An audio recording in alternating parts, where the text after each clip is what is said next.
Bapak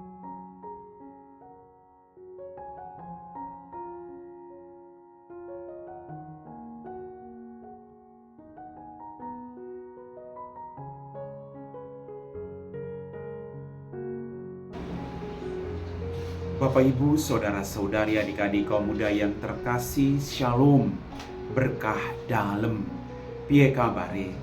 Semoga Tuhan selalu menyertai kita dalam perjuangan hidup kita masing-masing. Kembali pada hari ini saya mengajak Anda untuk mendengarkan firman Tuhan.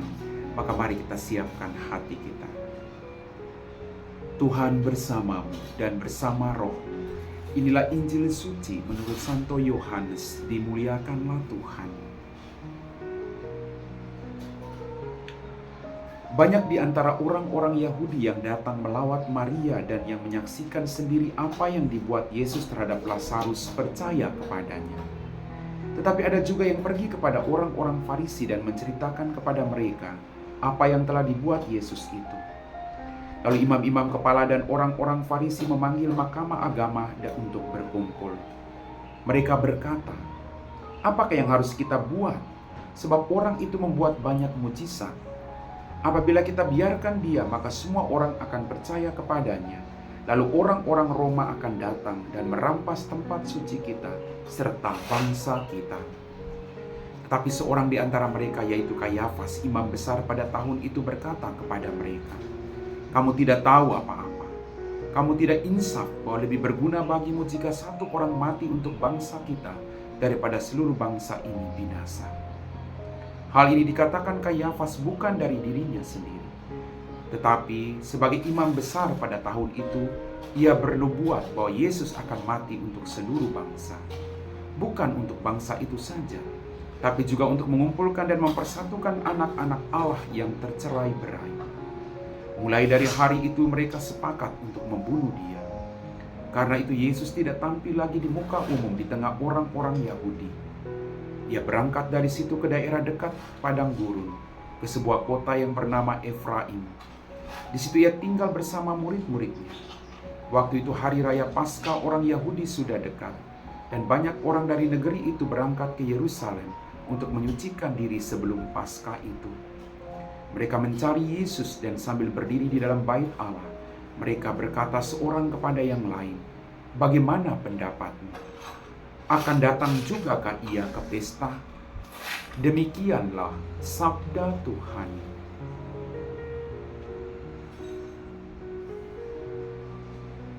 Bapak, Ibu, saudara-saudari, adik-adikku yang terkasih, dalam bacaan Injil pada hari ini, kita sudah memasuki masa sengsara Tuhan kita Yesus Kristus. Tuhan begitu baik memberikan hidupnya untuk Anda dan saya. Pada zamannya, banyak orang yang menolak Yesus, khususnya orang Yahudi dan ahli-ahli Taurat. Orang-orang Farisi, mereka menolak Yesus.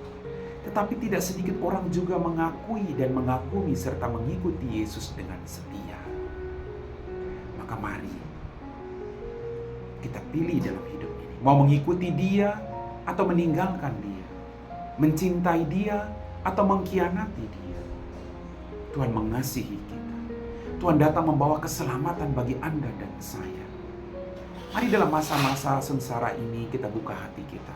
Kita merenungkan bagaimana pemberian diri Allah yang luar biasa untuk keselamatan kita semua.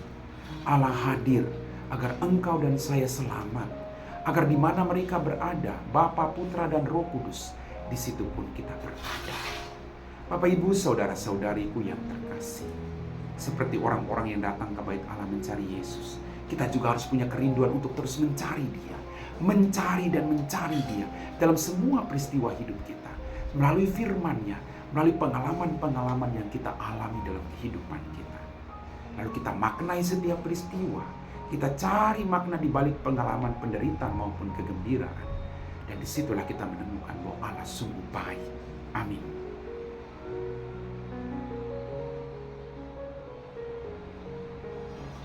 Bapak, Ibu, saudara-saudari, adik-adikku yang terkasih, kita telah diteguhkan oleh firman Tuhan. Maka mari kita siapkan hati kita untuk berdoa. Dalam nama Bapa dan Putra dan Roh Kudus. Amin. Ya Tuhan, kembali kami bersyukur untuk berkat-Mu yang Kau berikan kepada kami. Ampuni dosa dan kesalahan kami. Tuhan, Kami sudah memasuki masa sengsara-Mu. Bantulah kami untuk selalu merenung dalam hidup ini, untuk memperbaiki diri kami. Jamah hati kami, Tuhan. Jadikanlah hati kami umat-Mu seperti hati-Mu sendiri, yang mampu mengasihi, mengorbankan hidup kami demi orang lain. Jauhkanlah kami dari egoisme pribadi, yang hanya mementingkan kepentingan kami sendiri.